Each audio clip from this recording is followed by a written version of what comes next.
Magandang araw mga kaibigan. Good news po ang pag-usapan natin ngayon. Aksyon na. Aarangkada na ang Blue Ribbon Committee ni Senator Rodante Marcoleta. Nanginginig nagtuhod ang mga, alam niyo na, ito, sa post ng Ang Balita Ngayon, title, Senator Marcoleta iimbestigahan ang korupsyon sa mga flood control projects. Okay? So, tiwala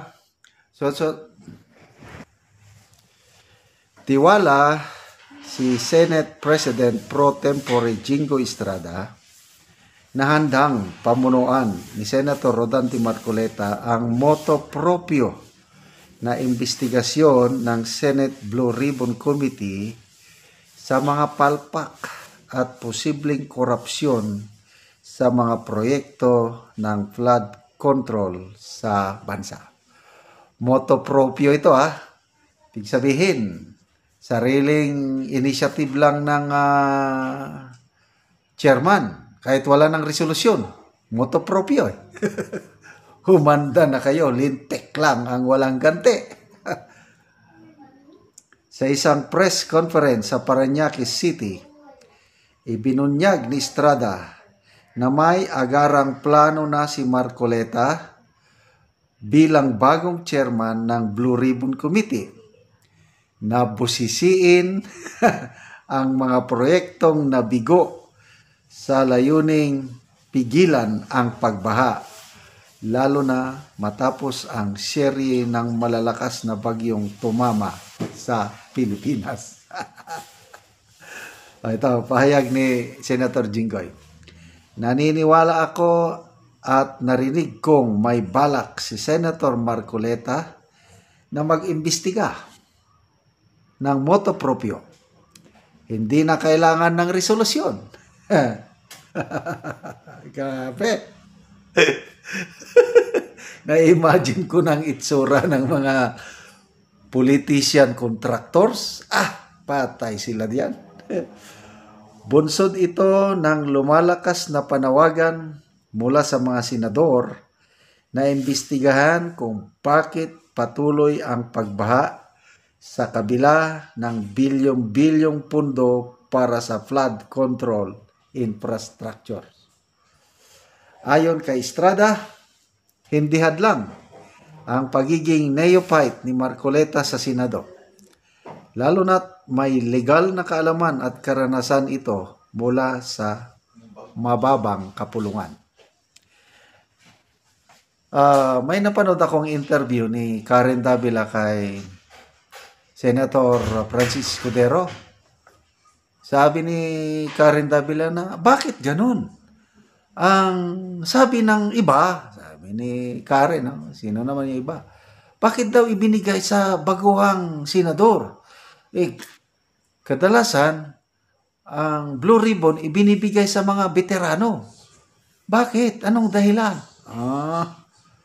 Ang gandang paliwanag ni Senator Escudero na hindi baguhan si Marcoleta, matagal na yan sa Kamara. Nagsama kami doon. Alam niya ang gagawin niya. Baguhan lang sa Senado, kailang sa trabahong ito. Kayang-kaya niya ito. Minamalit nila si Senator Marcoleta takot sila. Dahil may papupuntahan sila. Pag si Senator Marcoleta mag-imbestiga, hindi mo kayang napaka-exciting. Ito na ang tunay na bloodbath pag nag-imbestiga itong Blue Ribbon. Okay. Bakit hindi? Laging may unang beses abogado siya. Ito ang payag ni Senator Jinggoy. Abogado siya at kung aalisin mo ang pagiging oposisyon niya, sa tingin ko highly qualified siya. Si Senator Marcoleta ay patas, sabi ni Jinggoy.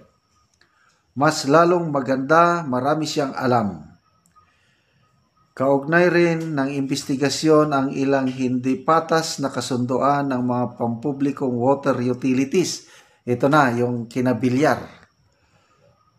Sa mga primadong concessionaire gaya ng Prime Water, Manila Water at Metro Pacific Water. Subalit, sa ngayon, tila nakafocus ang unang hakbang ng Blue Ribbon sa issue ng flood control projects na may direktang napapanahong epekto sa buhay ng mga mamamayan ngayong typhoon season. Yan. Senator Marcoleta, iimbestigahan ang mga flood control projects. Patay sila ngayon. Okay, yung nabasa kong article kanina, nakalimutan kong newspaper. Si Senator Erwin Tulfo, nabanggit niya na ito na pag-uusapan na namin yan. Iimbestigahan namin. So, kasi ang nakakarating sa mga senador, maraming politiko na contractors na rin sila. I think Senator Lacson ata yung nagsabi na noong 2022, meron na daw 67 na lawmakers na at the same time contractors. Baka sa ngayon nadagdagan na. Kaya nga, yan ang isang iimbestigan. Politicians as contractors, talagang madugo ito. Yung sabi ng Pangulo na paiimbestigan niya, wala akong masyadong aasahan doon kasi ang mag-iimbestiga, DPWH din eh. So, lilinisin lang nila ang sarili nila. Kasi mabubuking sila lahat. Pagdating dito sa Blue Ribbon Committee, talagang masisisanti sila. Mababalatan. At dito, sigurado ko, at the end of the day, pagkatapos ng hearing, meron at merong makakasuhan. So, and now, the end is near, and so they face the final curtain. My friend, I'll state clear, I'll state my case of which I'm certain. Basta, the end is near. Humanda na kayo, lintik lang ang walang ganti. Yan ang pahayag ni Senator Marcoleta. Article sa ABS-CBN. Title, Politicians as Contractors? Senate to prove alleged flood control budget misuse. So, basahin ko The Senate will launch an inquiry into the alleged misuse of flood control budget. Senator Erwin Tulfo announced Thursday, merely days after President Ferdinand Marcos Jr. in his SONA shamed public officials supposedly pocketing the funds. Ito yung mahiya naman kayo tapos pumalakpak yung mga pinaringgan. Tinawag ni Mayor Benji Magalong na mga manhid. Tinawag ni Senator Lacson na mga hipokritong nakakahiya. Yung mga ibang pumalakpak, hindi naman lahat. Sabi ni Senator Erwin Tulfo, ganito, we have talked about it already. Papasilip yan. As a matter of fact, may bill na final. Sige kasi ang problema dyan. Marami daw mga politiko, ang kanilang trabaho ang kanilang sideline ay mangontrata mga kontraktor. Ito rin yung sinasabi ni Mayor Benji Magalong. Mga politiko, sila gihapon ang kontraktor. Sila ang nagsingit, budget insertion sa GAA, singit nila sa DPWH, mamaya sila rin ang kontraktor. Only in the Philippines. Senator Erwin Tulfo noted that Senate President Francis Escudero has proposed a bill barring or banning government officials, lawmakers, and their families up to the fourth degree of consanguinity and affinity from securing government procurement contracts. Magandang bill ito, but I'm not sure kung doon sa Kamara makakapasa. Sa Senado, dahil ako mataas ang respeto ko sa Senado, madaling makapasa Senado yung ganitong bill. But sa Kamara, mga kongresista, alanganin ako. Bakit alanganin? Yung mga maapektuhan dyan. Marcos, in his recent SONA, ordered the Department of Public Works and Highways to submit a list of flood control projects that were started or completed in the last 3 years. Sa isang interview o pahayag, sinabi ni Secretary Bunuan ng DPWH, maabot na 9,000 plus ang completed flood control projects itong 3 taon na panunungkulan ng Marcos administration. 9,000. Last year na SONA, di ba? 5,500 flood control projects. So ngayon, nadagdagan ng 4,000, kaya 9,800, something like that. At ang ongoing, sobra 5,000. So ang dami. 14,000 o 15,000 flood control projects for 3 years. Ang baha, palala ng palala. What's happening? Yan na po, kaya nagalit ng Pangulo. Napilitan na siyang mag-inspect at nakita niya, niluloko lang siya ng mga, yung report ng mga, of course, DPWH. Kaya lang, in fairness sa DPWH, sabi ni Secretary Bunuan, ang problema sa kanila, yung sinisingit na mga project ng mga mambabata sa GAA. Yun ang problema. Okay, so itong listahan daw ng mga flood control projects na ito will be disclosed to the public.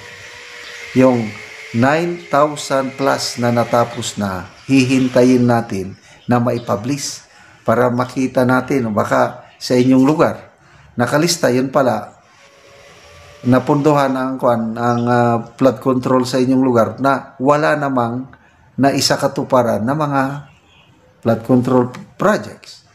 So, maganda kung isa sa publiko ang listahan ng mga baka mamaya matulad sa PDEA ba? Ano yung pronouncement ni Yusek Castro? 4,000 plus barangays drug-free cleared. Tinanong, saan yan, Yusek? Wala. Hindi niya masagot.